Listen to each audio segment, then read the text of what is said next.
Here we go. This is April 17th. We are actually talking about the Parshiot of Tazria Metzora. We're not going to really go deeply into any of these Parshiot. And they're the Parshiot, they're the two Parshas that we love to skip for obvious reasons, because they deal with all sorts of things that are so foreign from our lives, namely skin eruptions and all sorts of, rituals tied to purification, and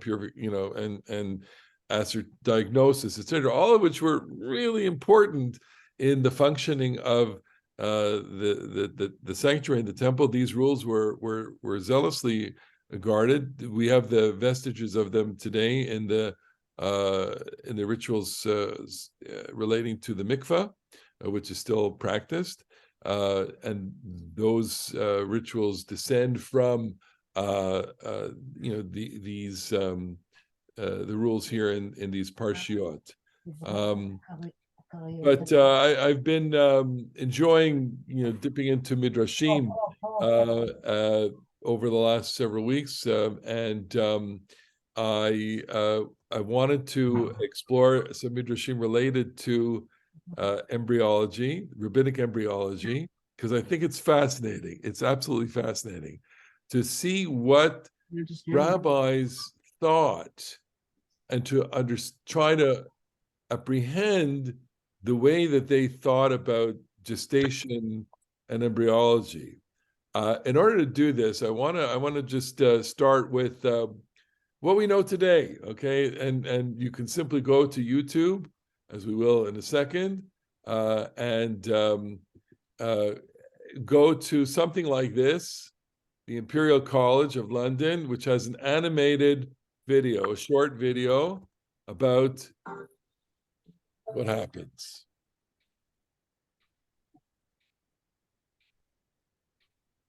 And of course, the music, the soundtrack is present also in the womb. We don't hear the music. You don't hear the music? Because that's something tied with my settings. I'm sorry.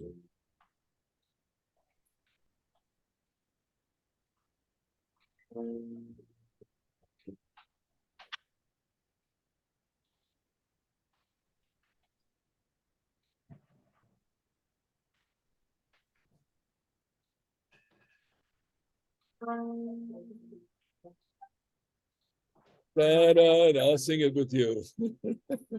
Da, da, da. Okay, these are stages of embryogenesis. If you can pronounce these words and pass the exam, you know how many. We're on day 9, day 10. The cells of a little embryo, the epiblast, and gastrulation, the embryonic disc with the epiblast. You can see how many cells are involved. And then the day 13, the embryonic disc, the primitive streak. This is, it's all fascinating. Day 15 now. Endotherm. What are you doing? Mesoderm. Plug it and put it in the middle of the table? Showing an embryo growing. Yes. Are we discussing embryos? You got to mute. Sorry. Neural growth. This is now the basically the head formation, the neural tube, and then you're going to see another. You're missing all the music. I'm sorry. La la, nice chords. La la la. The primitive spinal cord looks like a bit of a fish, as we know. The yolk sac, neurulation. Developing heart and brain. And this is day 27. This is the first month, okay? So what you have here is the beginning of a person. At day 28, you can see the beginnings of a heart, eyes, ears. And day 28 to 56 now, 1 month, 2 months. This is how a fetus develops. Already you hear a heartbeat. Somewhere in there. Eyes.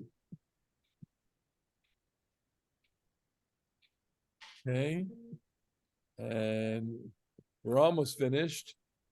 So there you have it. In 3 minutes, you have the first couple of months of a gestation of a child. You ever had a Oops, gut I'm sorry. feeling I'm that sorry. Maybe. And so that is, I mean, you probably could get this information as in detailed in any medical textbook. It's probably, I would guess it's even, it's not in the obstetrics session, it's probably just regular anatomy now. I mean, I don't know, we're missing Bob Blake here, but you may even get this in high school at this point. Absolutely. Absolutely, right? This up until, I don't know, maybe a couple generations ago, this was, early anatomy, undergraduate anatomy, maybe it would have been medical school, but now it's obviously, you get this information in high school. Okay. And so what's the focus of that? Very simply, it's science. It's science. Science is about, facts, what you see.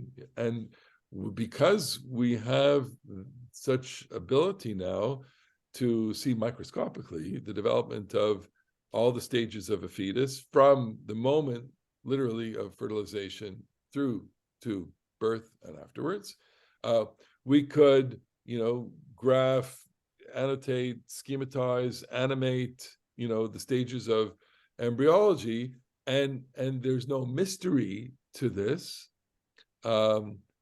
It's beautiful in the sense that it's awe-inspiring. There's wonder in this. I think that no single individual alive is unappreciative of the wonder of a birth and the wonder of a formation of a human being. You can imagine then for people who did not have science and whose science consisted of the observation of animals and fruit and the regular cycles of nature, that to watch a woman develop in a pregnancy would have been, on the very simplest level, it's like, oh, same thing. It's like, okay, I see my sheep, I see animals. We are creatures. I see the fruit of the tree. It's very simple. It's a very similar process. This is nature. This is the way all of nature develops. Nature is fruitful and multiplies. So too do people. And the observation would be very similar. Now, I'm assuming quite a lot here. I'm assuming that some of our ancestors, that is to say, the writers in the Bible, there is wisdom in the world based on observation, and that they observed, the same way that we are around living things. We observe, what anatomy is and what a body is, and we make comparisons. I'll give you an example, a very trivial example. You have deer in our neighborhoods, so occasionally a carcass of a deer comes up because of roadkill. I happened to bicycle yesterday in an area, and I remember back a few months ago, I think the strategy of law enforcement and other people is to take, when they have roadkill, they just haul it out to like an open space, and they let the scavenger, the birds, come at it. So where I was near an open space where it looked like it was an animal that was killed by road. It looked like whoever picked it up and dumped it in a field near the path. And there were vultures and things around this animal. And then I happened to be in the same place yesterday, and all you see was a skeleton. I said, I remember you. I remember you when you were just killed, And the point is that if you're around nature, you observe nature and you see things. And if you get wisdom from people who say, the reason why that animal is bigger is because in a month that animal is going to have a child. And if you are just 3 or 4 years old, you know this. And if you are inclined to study this, you observe it. And if someone will say to you, oh, this animal, died in the fourth, in the stage of pregnancy, you might be tempted to do a dissection. I mean, that's how science worked in antiquity. People look at it. Certainly if you go to Greece and go anything pre-modern, it was all about, observing. You look at Leonardo da Vinci was dissecting cadavers to get anatomy, and so many like that. That's how people got observe things. And of course the rabbis were, had knowledge available to them as well.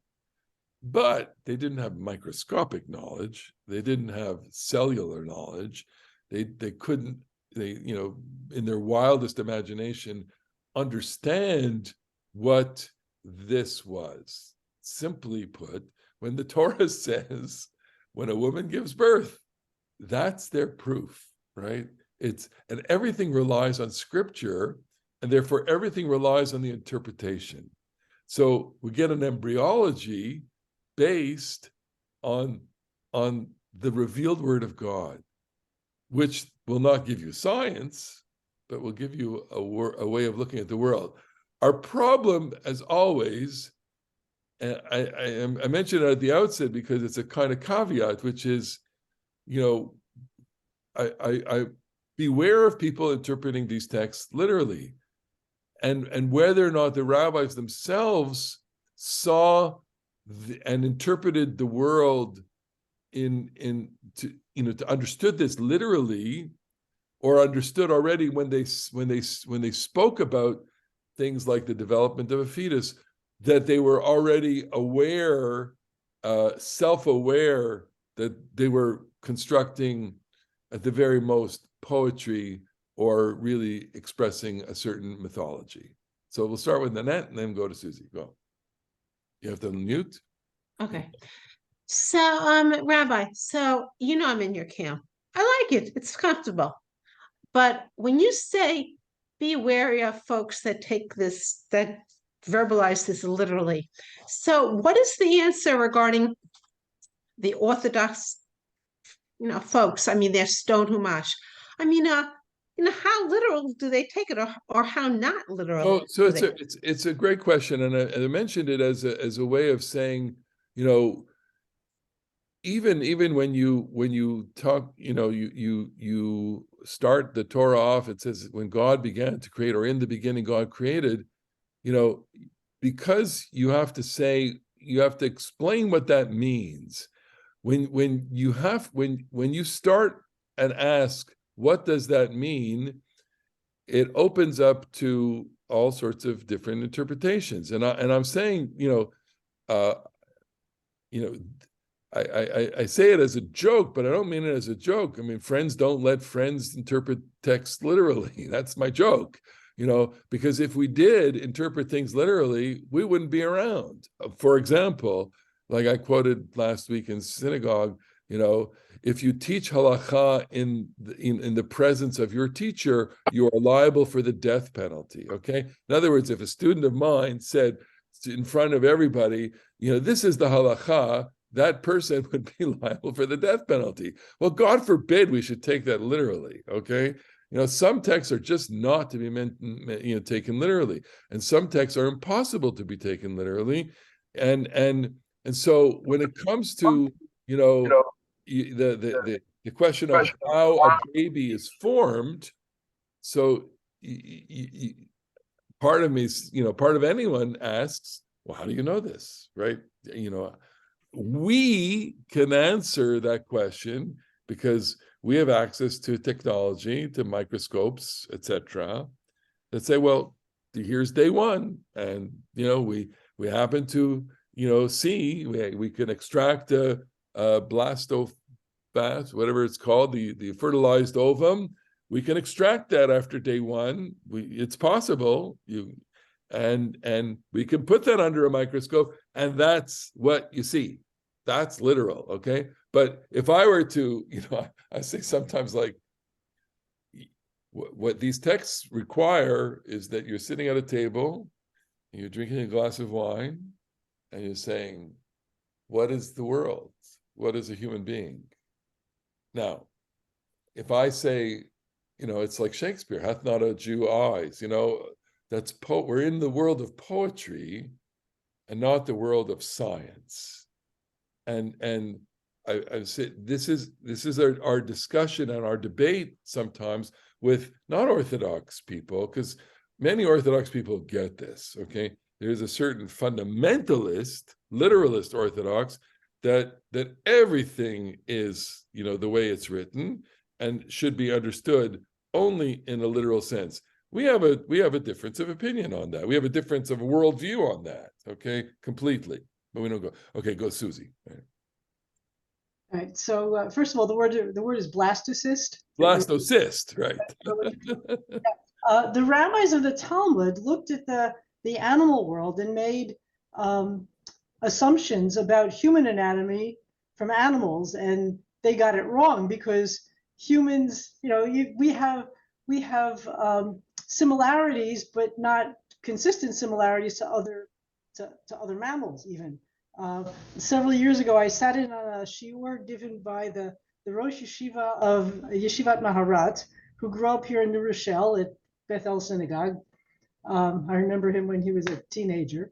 So he was giving a shiur at his parents' apartment on Masechet Nida, and we had this little section that talked about female anatomy that just didn't make any sense if you know anatomy. Of course. And he quoted some researcher who said that what they were writing about in the Talmud, what they were describing in the Talmud as anatomy, was actually the anatomy, I think, of a dog. So they actually, did look at, animals up close and personal in their construction, and then they made, false conclusions. Right, and I think that's the problem that you're dealing with, in the world where we are, with regard to all of these things that require a kind of precise knowledge of anatomy. So where modern scientific knowledge really conflicts with ancient, scientific knowledge. Look, I mean, it would be the exact same thing as saying and what we say in the prayers, Mashiva Ruach Morida Gashem, God, Mashiva Ruach, he creates the wind. What is it? Mashiva. He blows the wind. He blows the wind. He moves the wind and brings the rain. Okay, well, to an ancient person, that's how rain happens. But to a modern person, we know of precipitation. We know of the water cycle. We know that rain is a much more complex phenomenon than divine breath, and we would understand, I think, and that even our ancestors, when they spoke in terms of God's breath, they knew that they were speaking in poetry and not in science. And there wasn't a breakdown of the world in that way. Which is why they don't have these problems. We have these problems because science configures the world with a different language and a different way of imagining, and than religion does or literature does, and science's objectives are to explain the world as it is. Religion and literature, religion more so, are constructing a world as it ought to be, right? And with ideas that shape, the ethical formation of a person and a worldview, and seeing a worldview in ordered ways, as opposed to science. Science has no moral there's no moral conclusion to rain, if you look at it scientifically. But if you look at rain as a religious phenomenon, as a blessing, well, that's a religious statement. Now, as a religion, it's a blessing because the rain brings forth the seed and we eat, etc. Okay, and so in a way, I'm glad we have the distinction, because what in talking about it, it enables us to kind of say, leave science behind now. Okay, leave that video behind, and let's enter the world of the rabbis. And here's what we're going to do now. Here, no, not here. Rabbinic embryology. No, that's not it. 1 second. Wrong. Okay.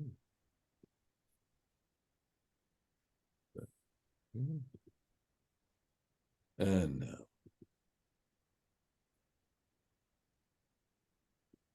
Here we go. Okay, so our first verse in the text here is Vaydaber Adonai el Moshe lemor, daber al bnei Yisrael lemor, isha ki tazria v'yalda zachar v'tama shivat yamim kimei nida devota titma. A woman, when she produces seed, isha ki tazria v'yalda zachar. So we're speaking about one circumstance of childbirth, which is the birth of a male. She will v'tama shivat yamim. She remains tamei for 7 days, like the days of infirmity of being apart. She shall remain tamei. I'm not even going to go there. I'm not going to touch this the idea of what purity and impurity. I'm more interested in these words: isha ki tazria. Okay, what happens in childbirth? I'm just going to take out the mistakes here. Okay, so that we don't get the red and the grammar errors. Okay, so now we're going to go to Masechet Nida, to page 30b. Darash Rabbi Simlai. Rabbi Simlai taught, Lema havlad domeh. To what is a fetus in its mother's womb comparable? Lifinkas. To a folded notebook. Shemikupal umunach yadav al shtei tzta'av, and it rests with its hand on its two sides of its head and its temples. So imagine then, the rabbis already, by saying to what does it compare, you are already creating imagery. Okay, it's a simile. Okay, and it's saying that a person, a fetus, is a folded notebook. And now, I don't know what the rabbis meant by a folded notebook. I don't know if they meant, the same kind of notebook that we have. I don't know what that means, okay? And I don't know what paper meant to the rabbis of the Mishnah, okay, or maybe the first or second generation of Amoraim. They don't have a notebook, staples and that kind of technology. They may have parchment, they may have vellum, they may have some kind of, primitive paper, but they do have things that they write on. They do have skins, and they do have certain kinds of fabrics. Maybe they borrowed papyrus technology from Egypt. Maybe, okay, but it's something that we're comparing it to something that we don't, don't know. Maybe it wasn't even known to them. And its two sides, it rests on its hands, and its two sides of its head, temples, shte asilav al shte arkavotav. Its two arms are on its two knees, and its two heels on its two buttocks, and its head rests between its knees, and its mouth is closed. Now, you take a look at a text like that, and you go like, I wonder if they would have perhaps seen an abortus, okay?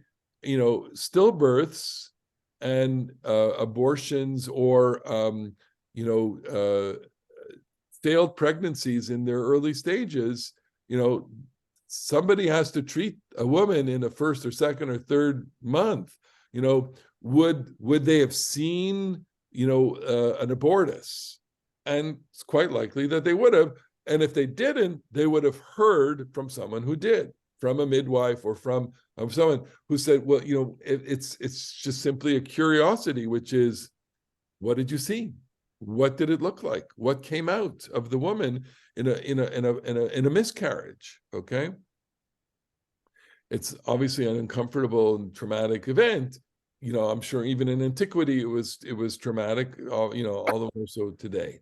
So its mouth is closed, its umbilicus is open, and it eats from what its mother eats, and it drinks from what its mother drinks, and it does not admit excrement, lest it kill its mother. Interesting, because we know that that's not true. I mean, certainly in the latest stages of pregnancy and during a traumatic birth, there is something called meconium, which is the excrement of the fetus, which probably is not dangerous to the mother, but it's very dangerous to the fetus if the fetus ingests meconium. But once it emerges into the airspace of the world, Rabbi? One second, the mouth opens and the open limb, the umbilical closes, and otherwise it cannot live for even 1 hour. And so we're gonna stop there and go to Susie, right? Yeah. So for one thing, it's not they talk about the fetus or the baby, swallowing meconium. It's really aspirating meconium. Aspirating, correct. Is the problem. But people That's the problem. understand aspirate, so sometimes people say swallow. The second thing is that theoretically it might be dangerous to the mother, because if you have meconium stained fluid and premature rupture of the membrane, she could get septic. That's true. Yeah. So I'm not taking any responsibility here for my medical knowledge. But my point is that what do they know? On this, I know more, than they do, which is, but I also know more about rain and geology than they did, because that knowledge is high school for us, I guarantee they didn't know anything about cell division, meiosis, mitosis, and they didn't know anything about, nuclear fission either. I mean, that's just because we have bodies of knowledge that were unavailable to them, including embryology. But what is their embryology? Their embryology is a world in which they can see certain things, and they don't have ultrasounds and other kinds of techniques where they can see what's going on inside the womb, and they certainly don't have amniocentesis and other kinds of ways of testing the fluid, the amniotic fluid, and seeing it, and understanding if it's what it is. But now we're going to even go further. So it cannot live for 1 hour, and a candle is lit for it above its head. Well, now we're way into the world of mythology and poetry. V'ner daluk lo al rosho, v'tzofa umabit misof ha'olam v'ad sofo. And it gazes from one end of the world to the other. And that's the I'm going to say this is what a person experiences when they see a newborn. When you see a newborn child, the immediate reaction of an observer, an onlooker, parent, or grandparent is, what are they thinking? What are they thinking? What's going on? Because there's such a placid face, And so the rabbis are answering that question. They're saying it's gazing from one end of the world to the other. V'tzofeh mabit misof ha'olam, which has a kind of divine element, angelic quality to it. What they're saying is that this creature is so pure and it's omniscient. It has It has knowledge that is knowledge of life and death, knowledge of eternity. And that's where we're going, folks. We're going to a world in which when you traverse the boundary from pre-life to life, you're traversing a world of mystery to the world of reality. So what they're saying is this child, this infant, this fetus is living in the world of mystery. In the world of mystery, time is eternal and space is eternal, is boundless. And that's the world that the fetus belongs to. And it's still, there's a vestige of that world that's still on the face of that child as the child emerges, right? The child emerges with the eyes closed and is still dreaming. But and why do we know this? Because we have a text. This scripture says, when his lamp shined above my head and his light, I walked through darkness. From Job. So it's holy scripture that tells me that there's something like a candle. And that it's not literal, but I'm going to go there with my glass of wine and my meditative trance and my imagination. And I'm going to imagine a world that is pre-existent and mysterious. And the world that is not the world of the living, the reality, but it's the world of that it exists beyond our world. You can't see that world. And that's where they're going. Okay? And don't wonder how one can see from the end of the world to the other. Share Adam Yashen. Kan, he can sleep here. Chalom Baspamya. He can see a dream that takes place in as distant as Spain. So what are they saying? They're saying this shouldn't surprise us, because if you have a dream life, as we all do from time to time, or if we're lucky, regularly, in our dreams, we're transported from our own world to distant worlds. We have an imagination. And in our imagination, in our dream state, we can see this. So what they're saying then is that the gestational state is a dream state. And in the dream state, the fetus is dreaming. And that's what you see when the fetus emerges, because the fetus is emerging from a world that the fetus is still holding on to, which is the dream state. Okay? And of Spain. Go ahead. That verse about the candle over the head. Yeah. What's the context of that? Is that talking about fetal life, or is it or is it pulled from some other context? It's from Job. It's Job. No, Job. I but don't remember what the context is. I didn't. That's the advanced class here. By the way, newborn babies do have REM sleep. You can see it. And like sure. Dream about. Okay, so and of course, the rabbis don't know from REM sleep. We know from that, and we know that that's a deep stage of sleep where you have a different brain rhythm, basically, and where your brain is in the most active state. Those of us who wear our Fitbits and whatever, so I wear it to sleep, and it tells you, quote, what your phases of sleep are, but they also make a disclaimer which is that we really don't know. So, okay. All right, so here we go. I'll get a little further. Okay, and there are no days. There are no days when a person is more blissful, in a blissful state, than those days when he's a fetus in his mother's womb. Okay? So, of course, you can't remember, but you never experienced more bliss than you were when you were being in gestation. Okay? And then he quotes Eov again, Job, if only I were in the months of old, as in the day when God watched over me. And so he's saying there, based on the text of the book of Job, that's the proof, quote unquote, the figurative proof, not the literal proof, but the poetic justification for this idea that the pre-birth, the gestational state, is the most blissful state of a human's life. Okay, yamim shehem b'hem yerachim ve'ein b'hem shanim, which are the days that have months but do not have years. Heve omer elu yarchei leda. These are the months of gestation. And a fetus is taught now. Here's where we're getting into some familiar ground. This might be a familiar text to us because we rabbis have that in the stock in our a fetus is taught the entire Torah while in the womb.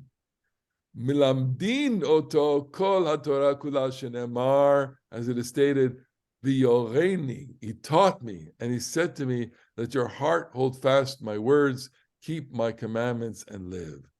It's such a fascinating idea, right? That not only is the fetus dreaming of infinity in this, pre-reality existence, but it shouldn't surprise us that the fetus is getting the entire Torah taught to him. Now, I know that there's a Greek philosophical, equivalent to this, an analog to this. It's not. I don't have it accessible to me at the moment. Okay, because I remember, studying that. So you have the idea that there's a primordial knowledge, that the fetus has everything, loaded up, preloaded in the fetal brain. It also says, and as I was in the days of my youth, when the converse of God was upon my tent, and now the Talmud is going to kind of pick this apart. What is the purpose of saying when the converse of God was upon? Why is it necessary to cite this verse in addition to the previously quoted verse? The Gemara explains, and if you would say that the verse of Proverbs is insufficient, as it is a prophet who is saying the verse is talking about a prophet, maybe, so they're kind of splicing and dicing here. I'm going to skip it. And it goes, the Midrash basically continues like this. Once the fetus emerges into the airspace of the world, Ba Malach, an angel comes, V'sitro al piv, he smacks him on the mouth, Mishachacho, and it causes the fetus to forget Kol Torah Kula, the entire Torah. As it is stated, sin crouches at the entrance that is the entrance to the world, the birth canal. When a person enters the world, he is immediately liable to sin due to his loss of Torah knowledge. It's a fascinating, teaching, right? It says, I'm going to stop here for a second. It says that all knowledge is available to the fetus, and that what is the most important thing that's going on in the fetal universe? What else could it be? The study of Torah. That the bliss that is experienced by the fetus in this primordial state is nothing other than revelation itself, than Torah knowledge. And that what this means is, and that when birth happens, everything is forgotten. So the implicit teaching here is that all the learning that you and I do throughout the course of our lives is an attempt to remember the primary learning that we experienced in the womb. I mean, that's when you need a sip of wine. Okay, what does that mean? It means that this is not only embryology. This is about knowledge itself. This is a discussion about what is knowledge. Is knowledge the discovery of new things, or is knowledge the recovery of old things? It's a fascinating discussion fascinating question in terms of, even to this day, when people create compelling, novel interpretations of Torah, they say something like, well, this must have been embedded within the Torah itself, and I simply have revealed it. Or if you want to use the Michelangelo analogy, right? How does Michelangelo describe, sculpting the David? He says, it was in the rock, and I enabled it to emerge from the stone, from the marble. That itself is a different way of looking at creation, or a different way of looking at how to create something from nothing. The artist, the sculptor, the musician, the composer, they all have their Michelangelo moments where they're saying, it came to me and I only found it. I heard the music. I mean, musicians talk this way, composers talk this way. They say, I was just open to it and I wrote it down, because they really don't understand the phenomenology of creating, okay? And so basically what we're saying here is, well, just like they don't understand the phenomenology, the way that things come into the world, so knowledge itself comes into the world, not because we find it or discover it, but because we remember it. Go ahead, Gital. We know that babies do learn the sound of their mother's voice, and they can recognize it later. After birth, they can recognize their mother's voice as opposed to other voices. So who knows what else they learn and can remember? It is fascinating, and I don't know if it's still popular, but there were these cassettes and CDs that you could get to play Mozart, and you want to Mozart for babies, yeah. Right. You want to raise a genius, and who knows? I mean, Babies do remember music that they hear. they remember music they hear in utero. Yeah. It's fascinating. Well, I have this experience because I have a deep voice. So, when my kids were born, they recognized me, but, and my daughter-in-law, who's pregnant now. So I was in Israel and I had fun talking, and the baby moved, so see, go give ace, right? Go ahead, Nanette. Okay.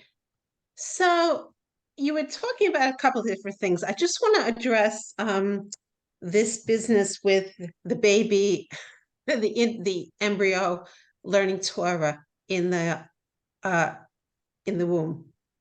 It sounds beautiful. It sounds wonderful. But personally, to me, it sounds Kabbalistic. It sounds very Chabadish. And I like though, but it's, to me, what you were saying, it sounds like there's hope. It's something like you would discuss. Yeah, we all have sparks of Judaism in the heart, in the neshama. Yeah, we learn Torah in the womb. Absolutely. So look, this is not my own, my go-to stuff. Okay, you all know me well enough to know that this is not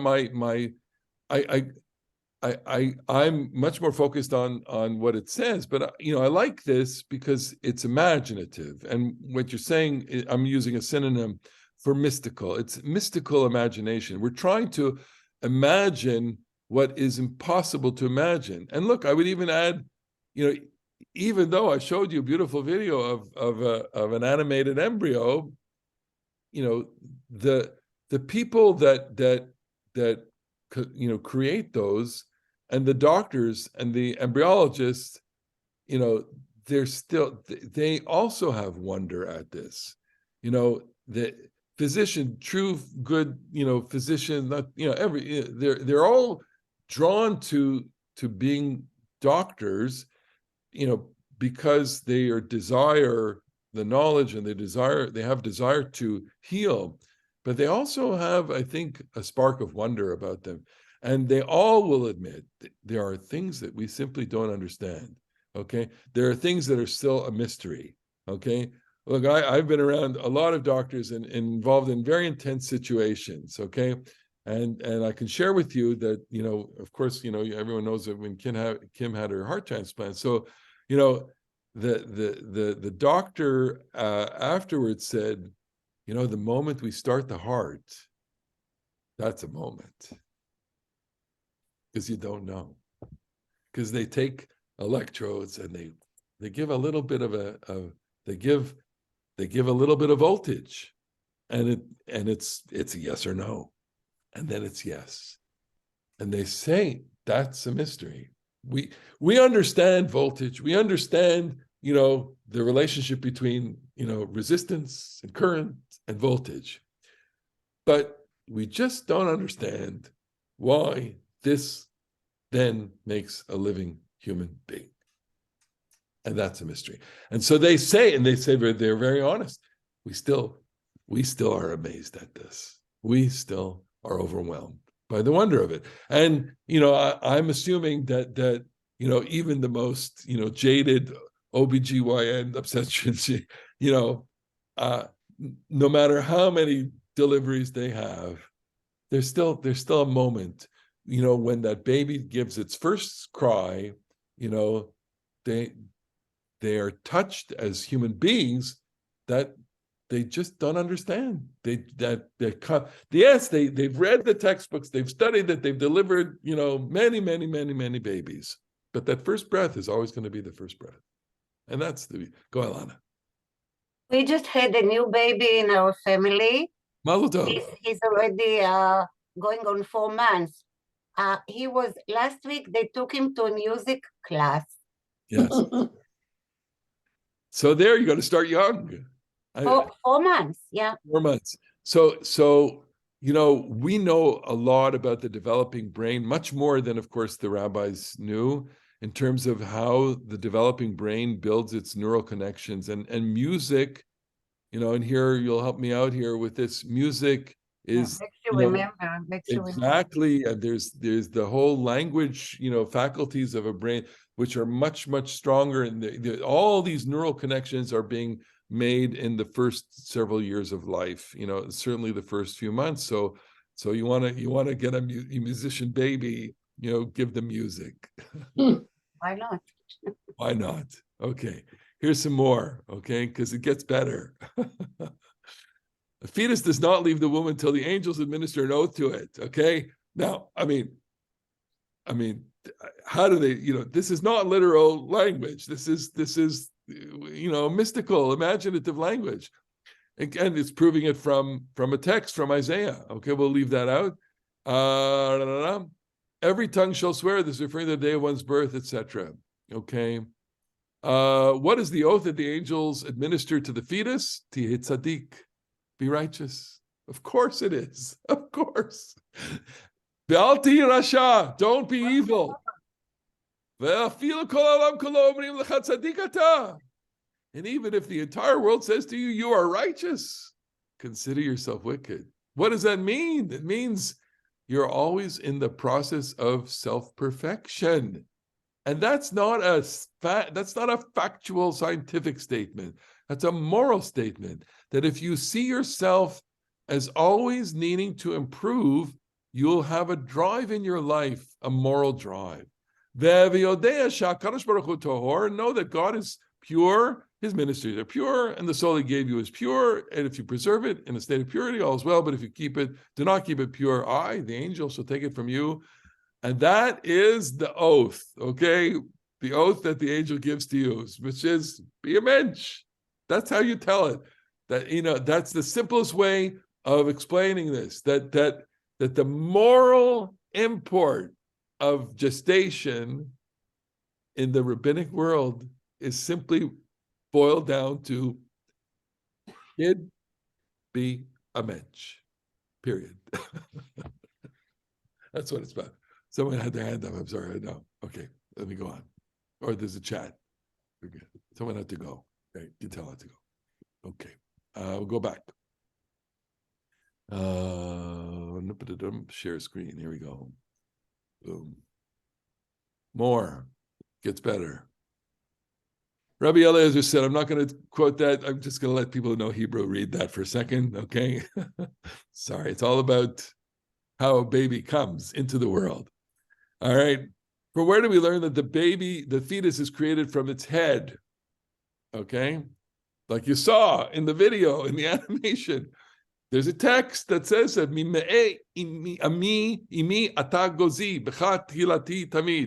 I depended on you in the womb of my mother. You were my support. Okay, how they get that, we're not going to go. Abba Shaul said, from the umbilicus, it sends out its roots this way and that way.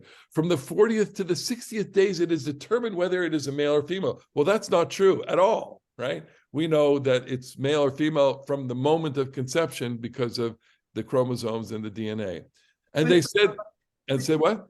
You can't see it until 12 weeks. 12 Okay, right, but it's there from the moment of fertilization. Right. And they said that on the 90th day, it is forbidden to have sexual relations, and that anyone who has sexual relations on the 90th day is like spilling blood. So this is an old wives' tale, basically about sex during pregnancy. Okay, so we don't have to go there, but you see that obviously their medical knowledge is in a mystical world of don't have sex during pregnancy, right? Shlosha Chadashim, the first 3 months the fetus dwells in the lower B'madora Tachton. I'm not sure exactly what these are, the middle world, the upper world. Okay, so the spiritual development is divided into 3 stages where the soul of the baby, or the baby, moves from the first to the second to the third world. Okay.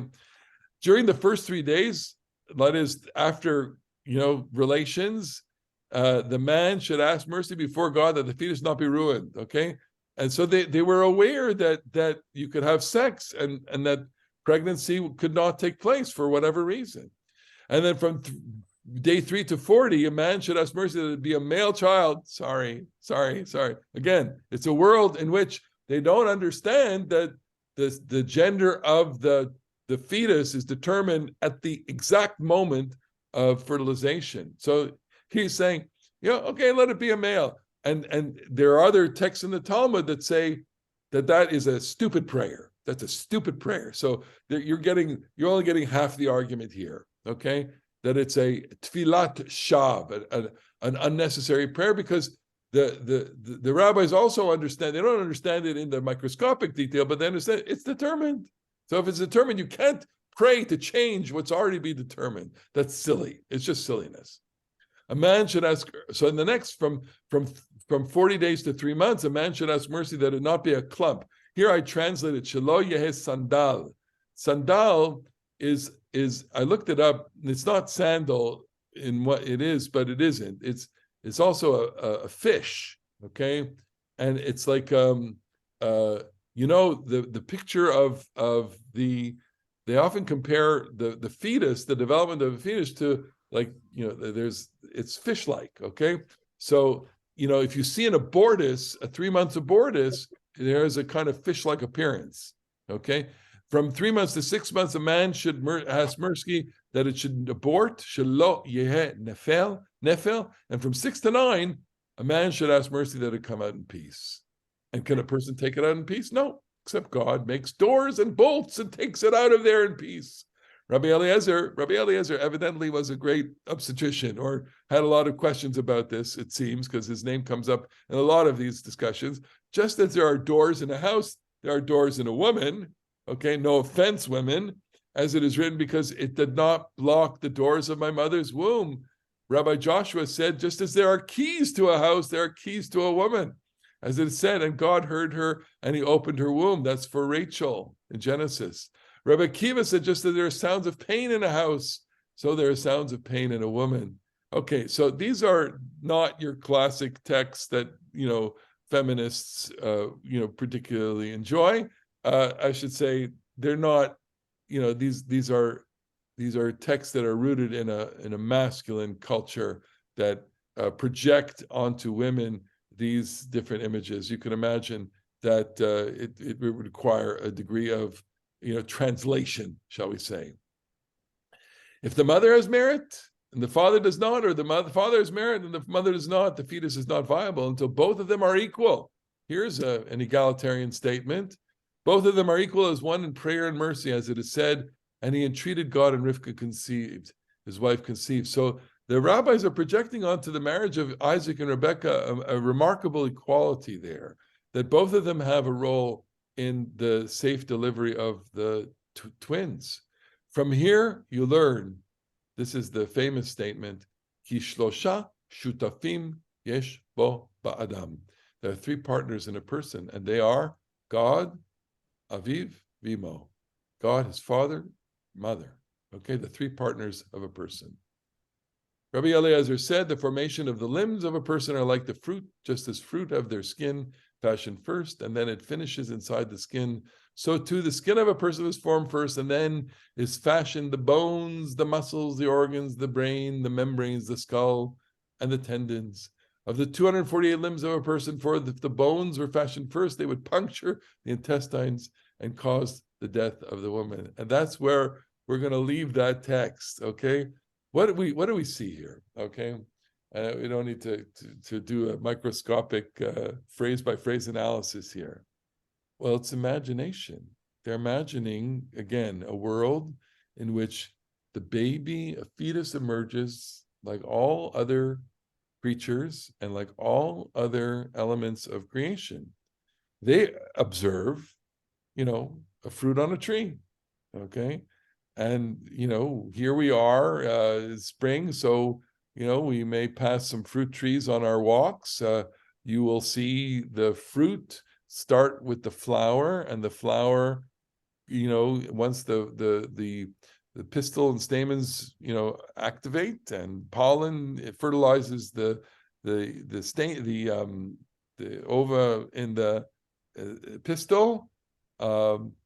The fruit forms, and the calyx, I think it's called, encapsulates the seed, and then the coating of the calyx becomes the peel of the fruit, the skin of the fruit. So apples, for example, the apple is a blossom, and the flower of the apple is formed after, dies after the fertilization, and the base of the flower becomes the skin of the fruit, and the fruit is there to protect the seed and to give the seed its, the ability to spread. That's what the fruit is, so that it'll be consumed by animals or decay on the ground, and then allow for the propagation of apple trees. That's what, why we eat fruit.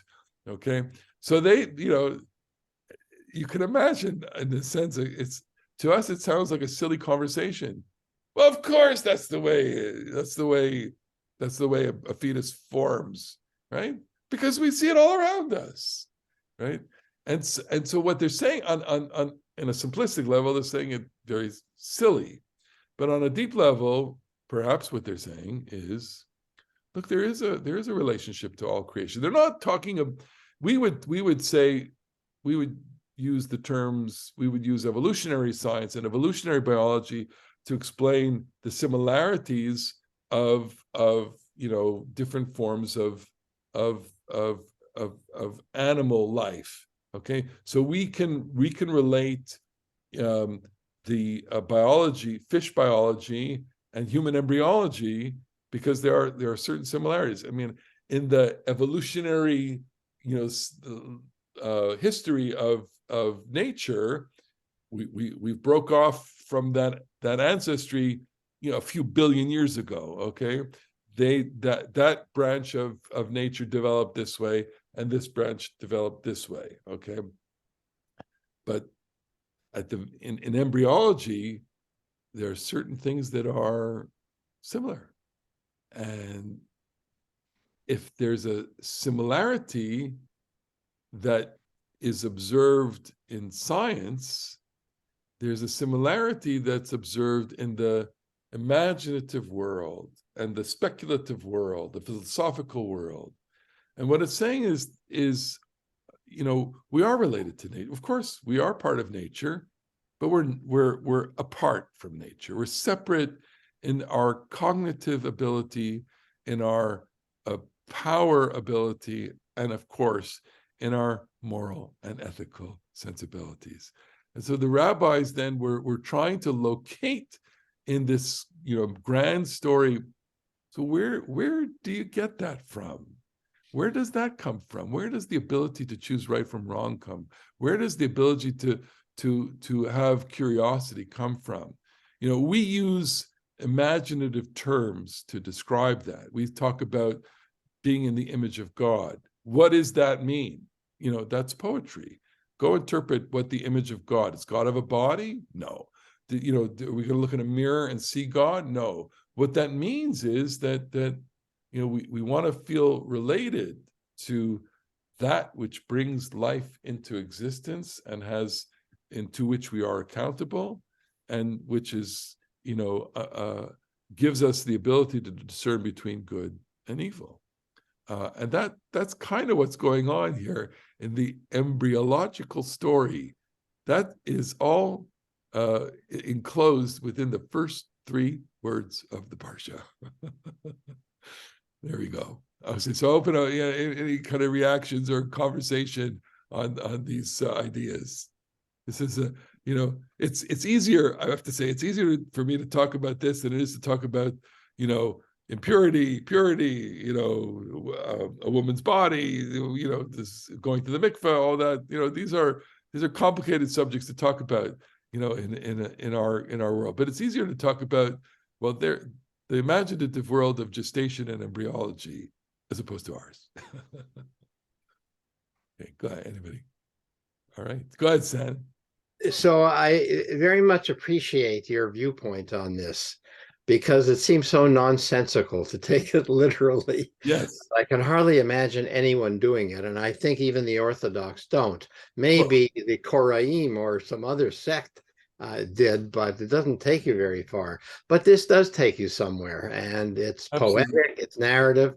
It reminds me, by the way, there's a lecture Wednesday night at the Bildner Center by Robert Alter on the Bible as narrative. I'm sure he would more or less agree with your viewpoint. Absolutely. No, and who but Robert Alter, who himself is so sensitive to the poetic nuances of every single Hebrew word, I mean, this is our point of departure. Our point of departure is really the question: what are they talking about here? Are they talking about facts, or are they talking about imagination? Well, they're not talking about facts, and everyone knows that. Right, and the supposition is they also knew that they weren't talking about it, because there's a certain kind of arrogance to say, yes, of course, I know how this is. I know how the world is. That's arrogant. What they're saying. The minute you start the sentence, you're in a different world there. And even like what you said about, I mean, again, just think that the mind of the baby has all of Torah there is, of course, also nonsensical, and that it disappears. But again, thinking of it metaphorically, it's that we have the capacity to, learn and to appreciate Torah, and maybe it's not all new, or the structures of the brain are such that we can absorb it, we can make patterns, we can understand it. In that way, I can accept that. And from a literal standpoint, I have never met a new parent or a new grandparent who has said, my grandchild's a genius. Right. Because they see a face, and the face in them triggers in them a world of imagination. And they ask the question they ask, which is, what is that child thinking now? What must it be thinking? Which is, of course, a projection. The parent or the observer is projecting an imaginative life on the child, and the REM sleep and all that may support that, but it's unknowable. That's why it's beautiful. Well, I just want to add one other thing to it. As you're describing it, it reminds me of the debate between Chomsky and Skinner about the development of language. Sure. So Skinner described it as if it's a stimulus response. You learn it from the environment, etc. And Chomsky was saying, not at all. The structures are there, and you just have to provide, the right kind of atmosphere, and we learn language. In other words, there are things that are built in that are not just, it's not a tabula rasa, and it all starts from there. So would you go not so like far, that? would you go further than that and talk about Jung, for example, and say that there's an unconscious that is already in there as well, and that there is a cultural. We use the word metaphorically, but you have a DNA, right? There's a cultural DNA, right? And that already exists within the child. So, and I know Gittel knows a little bit about this too. She's not here, but children have various forms of proclivities. In education, there are multiple intelligences, right? The multiple intelligence model, which is saying that there are certain kids that have musical aptitude, certain kids have a body kinetic aptitude, certain kids have arithmetic logic aptitude, and certain kids have social aptitude. And these are different. There are multiple intelligences. And where did those come from? Well, are those part of the DNA? Are they encoded in us? And then we can go as far as saying, well, certain bodies have ability, by their musculature to be more, athletic, and certain minds have much more, ability to be musical, etc. Are you a genius from birth? Basically, Yeah. you work on it.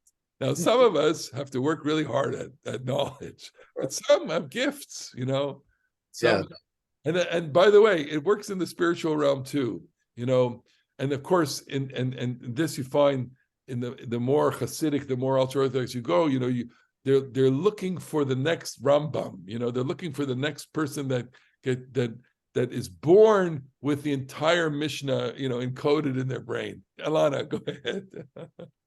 I just wonder what the rabbis would think if they would have the knowledge of today then. Would they still have the same approach, or what? That's such a great question, and I spend a lot of time when I write skits, to do that. It's an impossible question because their mind was developed through their culture and environment. Well, so the real question would be, I would put it, this is how I, create the skit, which is I would say, bring Rabbi Eliezer into our class, okay? And have Rabbi Eliezer talk like this to us, and have Susie, for example, say, well, you don't know what you're talking about. You don't know what you're talking about. An embryo, it's here, let me show you the video, right? And show you the video and say, that's what happened. And Rabbi Eliezer would go, oh, but here, I guess what I'm trying to do is synthesize, and by saying the worlds are different. I'm talking about things that you don't know anything about. Sure, you can see a cell. Sure, you can see the spinal cord, and sure, you can listen to the fetal heartbeat. But can you see the fetal soul? Can you see where can you see? You can't prove, and I can't prove the same thing. You can't prove that what I'm saying is wrong, and I can't prove that what you're saying is wrong either. It's really, and that's why we're in the realm of literature and poetry and imagination and mysticism, whatever we want to call it. It's because it's really not something that you can answer. It's something that you only imagine, but it does provide at least a moral frame to reality, which is, this is a world in which there's good and evil. Whereas in science, those don't have measurable, factual, cellular realities. And that's the difference. A religious person thinks in those categories. A scientific person will say, that's what you have religion for. The scientist won't answer what's good and wrong, good and evil. The science will say, here, this is, can't you see how beautiful it is? It's beautiful. At least they'll say that. Okay, we'll end there, and have a really good week, everybody. We have, again, our journey into these days, beginning tonight with Yom HaShoah, and then Yom HaZikaron, Yom HaTzmaut, and all that. These are important weeks for us. Are you doing a class tomorrow? I'll do a class tomorrow. Yeah. Okay. See you all. Take care.